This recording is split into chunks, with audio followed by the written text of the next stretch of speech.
Et pour parler de cette situation à Mariupol, notre invité ce soir, Antoine Arjakovski, bonsoir. Bonsoir. Merci encore d'être avec nous. Vous êtes historien, spécialiste de l'Ukraine et de la Russie. Vous avez écrit d'ailleurs plusieurs ouvrages sur la question.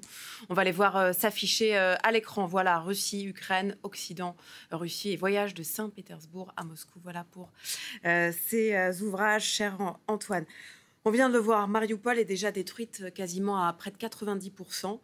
La ville va-t-elle entièrement tomber entre les mains des Russes, selon vous? Oui, il y a toutes les chances. Il y a toutes les chances. C'est déjà une ville qui a été complètement bombardée. 80% de la ville a été détruite. Il y a plus de 20 000 morts civils, entre 20 et 22 000. Donc c'est absolument gigantesque. Et là, c'est les dernières forces du régiment Azov qui a publié des vidéos via Twitter pour dire nous, on restera jusqu'au bout. Mais on sent que c'est un peu la dernière bouteille jetée à la mer. Et donc, on ne voit pas comment les Ukrainiens vont pouvoir récupérer Mariupol à court terme, en tout cas. On sait qu'il y a dans la prise de Mariupol des enjeux stratégiques et aussi, on va dire, symboliques idéologiquement. Une fois que Mariupol sera prise, puisque manifestement c'est ce qui va se passer, que peut-il arriver? C'est la fin de la guerre ou en fait pas du tout? Non, c'est pas du tout la fin de la guerre. On sait que là, en ce moment, on est dans une période de préparation de part et d'autre. C'est d'ailleurs une période qu'a utilisée aujourd'hui Volodymyr Zelensky pour faire un coup de maître dont on n'a pas encore parlé dans les médias français, mais dont les médias ukrainiens parlent beaucoup, à savoir l'arrestation de Viktor Medvedchuk, qui est son principal opposant. Qui est un ami proche de Poutine et que Poutine voulait placer à la tête de cet État fantoche ukrainien. Eh bien, il se cachait, il vient d'être attrapé. Donc voilà, c'est une information importante, mais par rapport au conflit militaire, Mariupol, clairement, c'est important parce que c'est cette bande qui permet de rejoindre la Crimée jusqu'au Donbass. Et bien entendu que les Ukrainiens vont vouloir récupérer Mariupol pour éviter que la mer d'Azov ne soit prise entièrement par l'armée russe. Mais quand Mariupol sera prise, alors c'est un peu désolant de parler comme ça, mais malheureusement, c'est ce qui sans doute devrait arriver, il va y avoir de nouvelles négociations, on l'imagine. On peut très bien imaginer que les Russes disent on arrête la guerre si on garde le Donbass. Non, c'est pas envisageable? Alors, c'est pas encore ça. Aujourd'hui, il y a eu une déclaration du président Poutine. Il a donné une conférence de presse avec Loukachenko. Il a dit que les négociations étaient au point mort.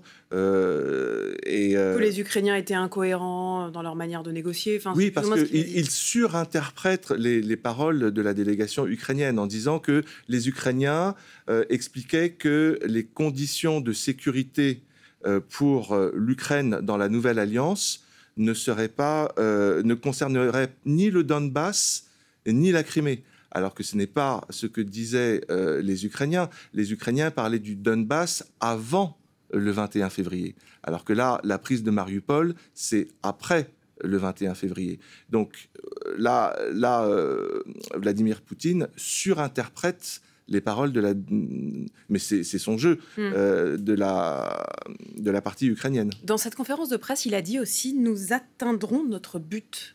Oui, il répète ça. Sauf que le but, on ne sait pas exactement ce que c'est. Non, son but, il l'a dit le 24 février, dénazification, démilitarisation, écrasement de l'Ukraine. C'est écrasement de l'Ukraine. Enfin, pour nous, on va dire, dans nos mots, qu'est-ce que ça veut dire son but? Ça veut dire écrasement de l'Ukraine. Il ne veut pas que l'Ukraine soit un État indépendant, qui soit capable de rejoindre l'Union européenne, qui soit capable de s'émanciper politiquement, militairement, culturellement. Donc, c'est une phrase codée pour dire à toutes ces forces autour de lui, il faut aller au bout de tout ce qu'on a dit. Alors ensuite, il y a des replis, comme manifestement c'est le cas depuis qu'ils sont revenus de Kiev. Il y a des replis, mais c'est des replis tactiques. Sur le fond, la stratégie reste la même. Il veut écraser l'Ukraine. Et moins il y arrive et plus il utilise des armes terribles. Et hier encore... Alors, il y a une suspicion, peut-être même un peu plus que suspicion, d'utilisation d'armes chimiques à Mariupol. C'est plus qu'une suspicion, parce que si c'est Anthony Blinken lui-même, le secrétaire d'État, qui aujourd'hui dit nous avons tous les indices crédibles pour affirmer que l'armée russe à utiliser des armes chimiques et du gaz sarin, voilà, c'est quand même la plus haute autorité américaine qui le reconnaît. Et ça, c'est... Souvenez-vous, à l'époque de la Syrie, quand il y avait eu aussi l'utilisation de gaz sarin lors du massacre de la Ghouta, ça avait été considéré à l'époque par Obama comme une ligne rouge. Donc il faut... et aujourd'hui, Vladimir Poutine a nié non seulement le massacre de Boutcha, comme étant... et aussi les armes chimiques utilisées en Syrie. Et aussi les armes chimiques utilisées en Syrie. Donc ça veut dire que c'est du négationnisme absolu. C'est c'est tout sauf de l'information, c'est de la propagande pure, au plus haut niveau de l'État. On entend dans les médias, et c'est d'ailleurs ce qu'on fait nous aussi, on entend dire qu'on attend un assaut final sur Mariupol. On attend. C'est assez terrible parce que ça veut dire aussi qu'on ne peut rien faire. On est totalement impuissant, européen, américain. Pour l'instant, on est impuissant parce que l'armée ukrainienne, jusqu'à présent, elle avait des armes légères. Là, il lui faut des armes lourdes. Il lui faut cette bataille du Donbass qui s'annonce, parce que Mariupol, ça n'est que une première étape par rapport à la bataille du Donbass qui va concerner l'ensemble du Donbass. Rappelez-vous qu'avant le 21 février, le Donbass occupé, ça n'était qu'un tiers du Donbass. Là, le but de Vladimir Poutine et le but des généraux qui l'entourent, c'est de prendre l'ensemble du Donbass. Et Mariupol, c'est une des villes du Donbass, mais il y en a bien d'autres. Et donc, voilà, pour l'instant, pour permettre à l'armée ukrainienne de défendre le Donbass, voire de récupérer le Donbass occupé, Donetsk et Lugansk, là, il faut beaucoup plus de chars. Et jusqu'à présent, les Européens, en tout cas la France, s'est refusé à livrer des armes d'attaque, des chars, des armes offensives. Sur le rôle de la France, j'ai lu qu'en Ukraine, certains employaient le terme de Macroner pour dire que finalement, en gros, on parlait beaucoup, mais qu'on ne faisait pas grand-chose. C'est ça le sentiment général de la population ukrainienne envers la France ? Enfin, envers la politique française. C'est-à-dire, à la fois, les Ukrainiens sont conscients du fait que la France est du côté européen des pays, des démocraties qui soutiennent Zelensky, et en même temps, les Ukrainiens regrettent que, à la différence des Estoniens, par exemple, nous ne soyons toujours pas prêts à donner un vrai soutien militaire offensif. Alors, il y a un chiffre qui est sorti il n'y a pas très longtemps de 120 millions d'euros qui ont été dépensés par la France d'aide militaire à l'Ukraine. Les Estoniens ont dépensé 2 fois plus. Donc, le plus petit pays d'Europe qui dépense 2 fois plus en aide militaire pour aider l'Ukraine, parce que les Estoniens, les Baltes en général, les Polonais sont conscients que c'est l'Europe qui est visée. C'est pas uniquement l'Ukraine. Et ça, en France, malheureusement, on n'en a pas conscience. On a une sympathie pour l'Ukraine, qui est un pays envahi à tort, injustement, mais on n'a pas conscience du fait que le révisionnisme de Vladimir Poutine, c'est le retour à l'Union soviétique, c'est la déstabilisation de l'Europe. Et donc, c'est aussi des cibles nouvelles, comme non seulement les pays baltes, mais aussi la Moldavie. Pour quelqu'un comme le patriarche Kirill de Moscou, qui est donc le chef de l'Église orthodoxe, qui est proche de Vladimir Poutine, la Moldavie fait aussi partie du monde russe. Donc voilà, il faut être conscient que cette guerre-là, c'est une guerre de civilisation, avec d'un côté le projet de l'Homo soviéticus, de restauration de l'Empire, et d'un autre côté, l'Union européenne, les pays démocratiques, l'État de droit. Et donc, les Baltes veulent être du côté de l'Union européenne, de l'État de droit, et savent que Vladimir Poutine, lui, ce qu'il veut, c'est remettre en cause cet ordre-là. Donc, c'est la raison pour laquelle, aujourd'hui, on est impuissant. Aujourd'hui encore, j'ai appris que le Secours catholique, qui avait une structure humanitaire à Mariupol, a été bombardé, avec les personnes qui ont été aussi tuées sur le coup. Donc, les dernières instances humanitaires présentes à Mariupol subissent les bombes. Et nous, on n'est pas en mesure non seulement de soutenir l'armée ukrainienne, mais même de soutenir les organisations humanitaires occidentales qui sont présentes à Mariupol. D'assurer leur sécurité. Voilà. Vous me disiez tout à l'heure, hors antenne, que vous étiez aux États-Unis la semaine dernière tout à fait. Pour donner des conférences. Qu'est-ce qu'on en pense aux États-Unis? Les Américains, qu'est-ce qu'ils pensent guerre en Ukraine? Moi, j'avais besoin d'aller aux États-Unis pour discuter justement avec les experts américains de ce qui se passe là-bas. Parce que ce qui est important dans cette guerre, c'est qu'il y ait une sorte de cohérence du monde occidental, que ça n'aille pas dans des sens différents. Les Russes, leur rêve, c'est de diviser les États-Unis et les Européens. Le fait que, par exemple, le président Poutine ait invité hier le chancelier autrichien à Moscou, voilà, c'est aussi une façon de diviser les Européens et de diviser les Européens vis-à-vis des Américains. Et en discutant avec mes collègues universitaires américains, je me suis quand même rassuré sur le fait qu'il y a une unanimité totale du côté des universitaires américains sur le fait que, premièrement, ce sont les Russes qui sont responsables de la guerre, que deuxièmement, il faut un embargo total des hydrocarbures vis-à-vis de la Russie. Ce que disent les Américains... Mais c'est plus facile à dire pour eux. C'est plus facile à dire pour eux. Et néanmoins, il faut les écouter, parce que ce qu'ils disent, c'est que si il y avait un embargo qui commençait demain, gaz, pétrole, charbon, dans un mois, la guerre est terminée.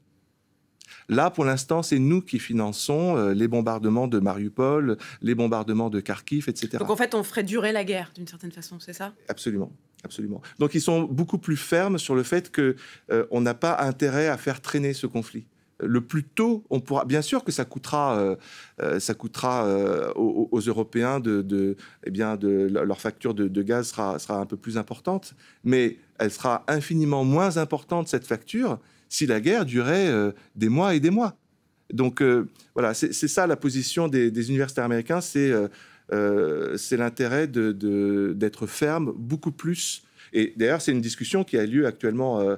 On ne sait pas si demain, au niveau de la Commission européenne, le 6e paquet de sanctions va être adopté. Mais Zelensky, aujourd'hui, a dit encore il faut absolument un embargo sur le pétrole. En fait, il n'y a qu'un seul paquet de sanctions à apporter.